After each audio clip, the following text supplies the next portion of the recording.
Il va falloir accepter d'avoir des pertes. Et vous allez voir que peut-être aussi des fois les attaques elles sont entre guillemets insignifiantes. Regarde sur toutes les salades que j'ai plantées. Ça fait quand même un moment qu'elles sont plantées les gars les salades. Bon, ça devrait aller. Hein? Allez, elles sont plantées depuis 2 semaines celles-là. Ok.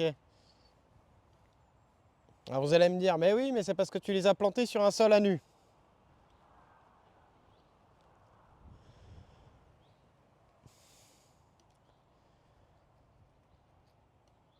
Bon, la salade elle est en vie là. Bisous Nico. La salade ici, elle est en vie aussi. Elle a un petit croc. Bah, il va falloir accepter d'avoir des petits crocs sur ses salades. C'est comme ça les gars. C'est comme ça. C'est comme ça.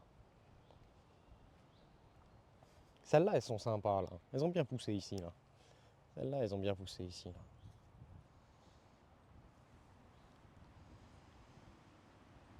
Je suis content, les petits pois, ça a l'air d'aller aussi. Là, j'ai bien fait de rajouter, tu vois, cette ficelle là. Il s'accroche beaucoup mieux que ceux-là. Et là, vous voyez, ça a été une erreur.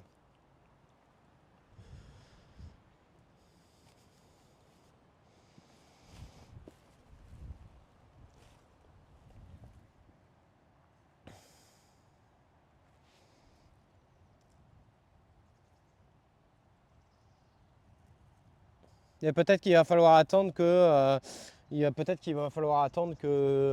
trouver un équilibre. Moi, ça n'a pas toujours été comme ça, les gars.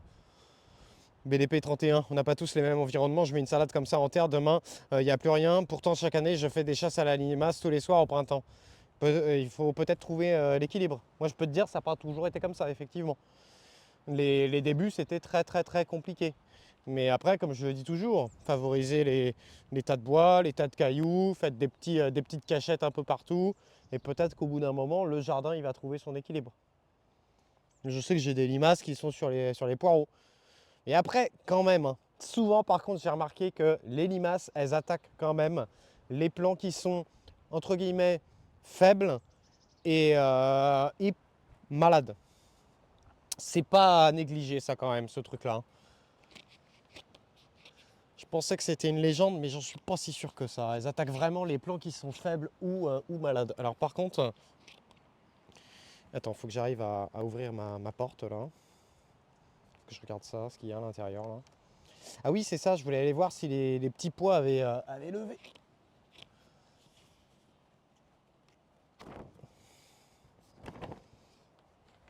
Checkage, est-ce qu'il y a une reine frelon asiatique?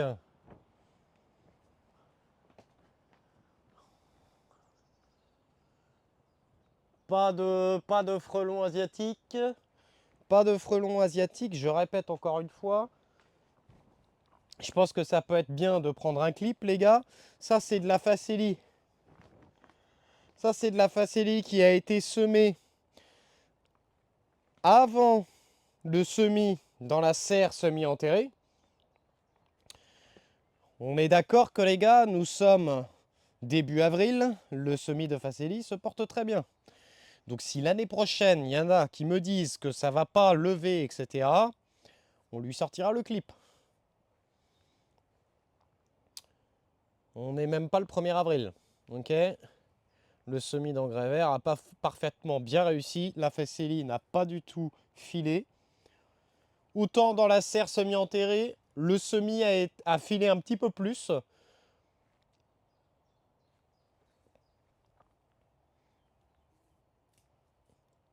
Les gars, je l'ai dit 15 fois, les gars, c'est de la facélie. La facélie, les gars. Facélie. Il n'y a pas que de la facélie. Bien vu, Romiche. C'est de la. C'est de l'avoine. C'est de l'avoine. On l'a semé, cette facélie, on l'a semé, je dirais, mi-février, hein. C'est trop tôt pour la facélie, elle va jamais lever, me dit Moulbit. C'est ça. La facélie, c'est un engrais vert qui, en fait, va faire de la biomasse. Donc, c'est-à-dire, là, tu vois, c'est une plante qui, avec ses petites racines, va, si tu veux, décompacter le sol. Ça va faire ensuite de la biomasse qu'on va, de choix, soit on la laisse en place et ça fleurit et c'est attractif pour les abeilles. bourdon, etc., etc. Soit tu la fauches avant qu'elle fleurisse,